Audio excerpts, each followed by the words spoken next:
So guys आज हम लोग स्टार्ट करने वाले हैं थ्री डायमेंशनल ज्योमेट्री, या इसको हम 3D ज्योमेट्री भी बोलते हैं। 3D ज्योमेट्री का बेसिक्स जो होता है वो एक्स वाई जेड एक्सिस, क्योंकि 3 डायमेंशन है तो तीनों डायमेंशन हमें यहाँ पे बनानी पड़ेंगी और दिखानी भी पड़ेंगी, और वहाँ से ही इसका बेसिक स्टार्ट होता है। तो ये बेसिक आई थिंक आपको सबको पता होगा कि एक्स एक्सिस जो होता है वो एक्स एक्स डैश और वाई एक्सिस जो अभी तक वाई वाई डैश देखते थे, अब एक यहाँ पे एक नया एक्सिस हम लोग इंट्रोड्यूस कर रहे हैं, that is Z and Z dash, जिसकी वजह से पहले जब हम 2 डायमेंशनल में थे तो वहाँ पे क्वाड्रेंट्स बनते थे, अब यहाँ पे ऑक्ट्रेंट्स बनेंगे। मतलब कि ये अगर मैं ऐसे देखूं कि x y plane, y z plane और जेड एक्स प्लेन अगर देखे जाएं, जो मैं आपको यहाँ पे क्लियरली दिखा भी सकता हूँ कि अगर मैं एक्स वाई प्लेन बनाऊंगा, अगर ये पीछे वाली एक्सेस में ये हटा देता हूँ भी थोड़ी देर के लिए, नेगेटिव वाली एक्सेस को हटा देता हूँ, तो ये बन जाएगा एक्स वाई प्लेन। इसको आप बड़ा सा विजुअलाइज कर सकते हो, ये हो जाएगा आपका वाई जेड प्लेन, ये इधर आ गया, और तीसरा यहाँ पे मैंने बना दिया ZX प्लेन, ये तीसरा यहाँ पे आ गया। ऐसे ही 3 प्लेन बन गए हैं। ये पूरा प्लेन ऐसा जा रहा होगा, ये वाला प्लेन अंदर जा रहा होगा और ये वाला प्लेन ऐसा जा रहा होगा। ये पूरे तीनों प्लेन्स जो होंगे वो स्पेस को 8 इक्वल पार्ट्स में डिवाइड करते हैं, जिसको हम ऑक्ट्रेंट बोलते हैं।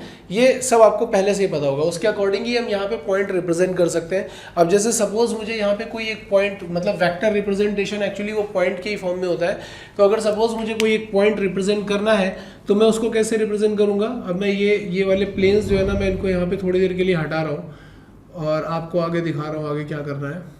तो सपोज हमें अब वेक्टर रिप्रेजेंट करना है, वेक्टर हम पॉइंट के फॉर्म में ही रिप्रेजेंट करेंगे। ये हमारा ओरिजिन है, मैंने पहले भी आपको पोजीशन वेक्टर वाली कंडीशन बताई थी। तो सपोज हम एक्स कोऑर्डिनेट के एक्स की डायरेक्शन में एक x1 का डिस्टेंस कवर करते हैं यहाँ पे, y की डायरेक्शन में एक y1 का डिस्टेंस कवर करते हैं और z के डायरेक्शन में एक कुछ ऐसा z1 का डिस्टेंस कवर करते हैं, यहाँ पे कहीं आ जाते हैं। तो ये जो आपको दिख रहा होगा, या इसको आप ऐसा कैसा भी बना सकते हो, तो मैं आपको ये दिखाने वाला हूँ कि यहाँ पे जब हम ऐसा z के डिस्टेंस में एक z1 का डिस्टेंस कवर कर लेंगे, ये पॉइंट P आ जाएगा, तो मैं इसको बोलूँगा this is vector OP। If point P is x1, y1, z1, then vector OP will be x1 i cap plus y1 j cap plus z1 k cap. ये पहले भी हम देख चुके हैं पोजीशन वेक्टर में।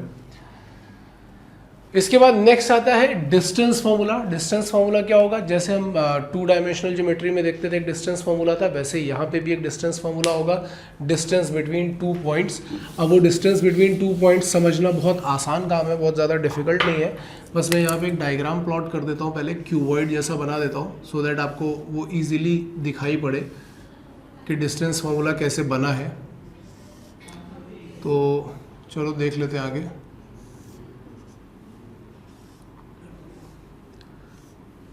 ये मैंने डायग्राम प्लॉट कर दिया। ये सपोज ये कोई एक पॉइंट है, से x1, y1, z1, और ये दूसरा पॉइंट यहाँ पे है, से x2, y2 एंड z2। तो यहाँ से यहाँ तक आने के लिए यार एक्चुअली मुझे x के डायरेक्शन में x2 माइनस x1 का डिस्टेंस चलना पड़ा होगा, y के डायरेक्शन में मुझे ये y2 माइनस y1 का डिस्टेंस चलना पड़ा होगा, और z के डायरेक्शन में मुझे z2 माइनस z1 का डिस्टेंस, ये वाला डिस्टेंस चलना पड़ा होगा।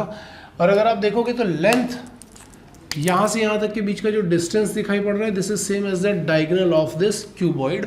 और डायगोनल का फॉर्मूला आपको पता होता है कि l square plus b square plus x square ऐसा कुछ होता है। तो अगर हम ये डिस्टेंस निकालेंगे तो it will be root over x2 minus x1 whole square plus y2 minus y1 whole square plus z2 minus z1 whole square. और यही सेम चीज़ हम लोग वेक्टर में पहले भी देख चुके हैं। इसको वेक्टर बनाया था और इसका मॉड्यूलस निकाला था, तो वहाँ से हमें डिस्टेंस फार्मूला मिल गया था। इसके बाद नेक्स्ट फार्मूले की बात करते हैं, that is section formula. Section formula भी बिल्कुल वैसा ही है जैसा पहले आपने देखा हुआ है 2 डायमेंशनल ज्योमेट्री में इंटरनल डिवीजन और एक्सटर्नल डिवीजन के जो केसेस होते थे। जैसे सपोज मैं ये बोल रहा हूँ कि these are 2 points A and B, और पॉइंट A और B के कोऑर्डिनेट्स हैं x1 y1 z1 and x2 y2 z2, और बीच में कोई एक पॉइंट है P such that AP upon PB is m by n। ये m है, m/n वाला केस है। तो अगर हम लोग P के कोऑर्डिनेट्स निकालेंगे तो P के कोऑर्डिनेट्स तुम्हें पता है mx2 plus nx1 upon m plus n ऐसा आ जाता था। सेम y के लिए आता था my2 plus ny1 upon m plus n। अब यहाँ पे सेम वैसा ही z के लिए भी आ जाएगा अपॉन m प्लस n, ऐसा आ जाएगा। और अगर हम मिड पॉइंट फॉर्मूला निकालेंगे तो मिड पॉइंट फॉर्मूला हो जाएगा x1 plus x2 by 2, y1 plus y2 by 2 and z1 plus z2 by 2। बिल्कुल वैसे ही फॉर्मूला है। और एक्सटर्नल डिवीजन का भी बिल्कुल वैसा ही फॉर्मूला है। एक्सटर्नल डिवीजन होगा तो बीच में माइनस साइन आने लगेगा तीनों के लिए। और अगर कभी हमें ये कैलकुलेट करना पड़ जाए कि किस रेशियो में डिवाइड कर रहे हैं तो आप उसको λ/1 कंसिडर करके और फिर इंटरनल डिवीजन का ही फॉर्मूला लगाओ। लैम्डा का वैल्यू अगर पॉजिटिव आता है तो इंटरनल डिवीजन का केस है, अगर नेगेटिव आता है तो एक्सटर्नल डिवीजन का केस है। बिल्कुल स्ट्रेट लाइन की तरह ही है, सब कुछ इसमें वैसे ही हो रहा है। इसके बाद नेक्स्ट आते हैं सेंट्रॉइड ऑफ अ ट्राइंगल पे। सेंट्रॉइड ऑफ अ ट्राइंगल, ये हमने एक ट्राइंगल बना लिया है, इसके वर्टाइसेस है x1 y1 and z1, x2 y2 and z2 and x3 y3 and z3। तो जैसा आपको पता है हम लोगों ने पहले भी स्ट्रेट लाइन में कोऑर्डिनेट ज्योमेट्री में पहले ये किया हुआ है। तो सेंट्रॉइड क्या होता था, point of intersection of medians, और उसका जो फॉर्मूला बनता था वो कैसा बनता था, x1 plus x2 plus x3 divided by 3। ऐसे ही y के लिए summation of y1 by 3, summation of y1 मतलब y1 plus y2 plus y3 by 3 and summation of z1 by 3। तो ये फॉर्मूला बन जाएगा इसका सेंट्रॉइड का फॉर्मूला। और ऐसे ही एक और फॉर्मूला जो बहुत इंपॉर्टेंट था, that is the formula of in centre. तो इन सेंटर का फॉर्मूला कैसा बनता था, अगर इसी ट्राइंगल में हम देख लेते हैं, ये अपोजिट साइड्स को मैं, ये सपोज वर्टेक्स ए था तो अपोजिट साइड ए, ये बी है तो ये बी, और इधर पे सी है तो ये स्मॉल सी।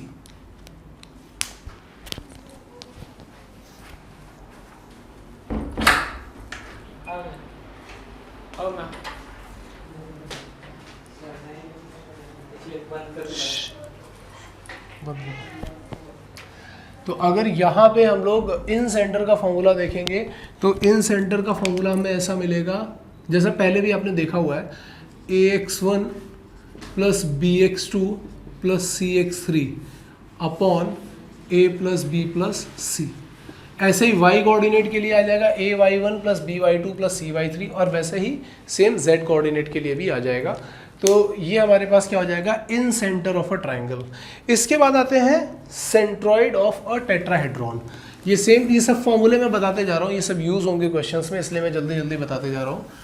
ठीक है, इसका डेरिवेशन सब आप अगर देखना चाहोगे तो डेरिवेशन आपको स्ट्रेट लाइन के वीडियोस में मिल जाएगा।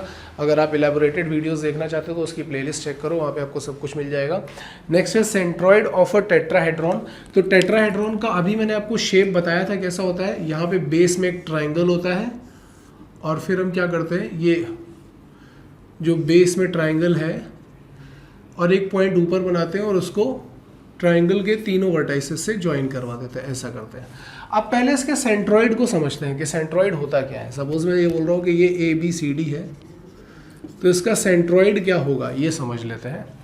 तो इसका सेंट्रॉइड एक्चुअल में क्या होता है, या उसको सेंटर ऑफ टेट्राहेड्रॉन भी बोलते हैं, वो क्या होता है कि जो बेस में जो तुम्हें ट्राइंगल दिखाई पड़ रहा है, इसका सेंट्रॉइड और इस वर्टेक्स को ज्वाइन करो तो ये एक लाइन बन जाएगी। ऐसे ही क्या करोगे, बी को इसके अपोजिट वाले फेस के सेंट्रॉइड यानी कि एडीसी के सेंट्रॉइड से ज्वाइन करो तो यहाँ पे एक दूसरी लाइन बनेगी। ऐसे ही सी और डी के लिए बनेगी, और ये सारी लाइंस एक फिक्स पॉइंट से पास कर रहे होंगे। इस फिक्स पॉइंट को हम बोलते हैं सेंट्रॉइड ऑफ टेट्राहेड्रॉन या सेंटर ऑफ टेट्राहेड्रॉन। और अगर इनके वर्टाइसेस x1 y1 z1, इधर x2 y2 z2, C के लिए x3 y3 z3 and D के लिए मैं कुछ ले लेता हूँ x4 y4 z4, ऐसा ले लिया मैंने, ये ले लिए हैं। तो ये जो सेंट्रॉइड होगा, सेंट्रॉइड के कोऑर्डिनेट्स आएंगे summation of x1 by 4, summation of y1 by 4 and summation of z1 by 4। मतलब कि x1 plus x2 plus x3 plus x4 by 4, दूसरा वाला y1 plus y2 plus y3 plus y4 by 4 and तीसरा वाला z1 plus z2 plus z3 plus z4 by 4। ये आपको फॉर्मूले याद रखने हैं क्योंकि क्वेश्चन में ये डायरेक्टली यूज हो जाते हैं।